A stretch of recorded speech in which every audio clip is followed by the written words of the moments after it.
There's been a lot of news surrounding the Department of Children, Youth, and Families recently, so you'd think it would be hard for that department to keep anything tight-lipped. But of course, this is another example of a government institution not getting the memo that the word of the day is transparency. An official of Rhode Island's DCYF was placed on unexplained paid leave 7 months ago and recently returned to work last month, also without explanation.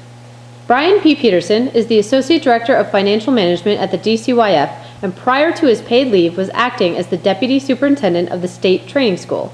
The training school is where judges send delinquent youth. He came back to work in April, but has been assigned to the Executive Office of Health and Human Services, meaning that he is no longer associated with the training school. According to Brenna McCabe, the spokesperson for the Department of Administration, Peterson returned to work following the completion of an internal investigation. Meanwhile, he is retaining his $134,926 annual salary. No word yet on what the investigation covered or what actions were taken from the investigation. But last year, Peterson told the Providence Journal that the issue being reviewed related to a reporting protocol at the training school involving the actions of a subordinate and had nothing to do with the DCYF's financial practices.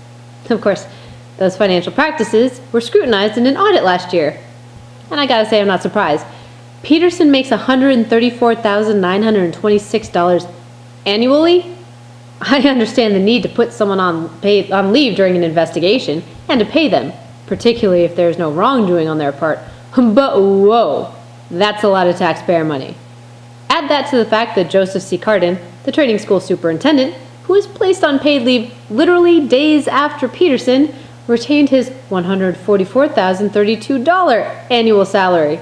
Since September, he's made $85,193. I get that you need to be compensated fairly, especially for an important position like this. But remember who pays the salary? The taxpayer. Mark?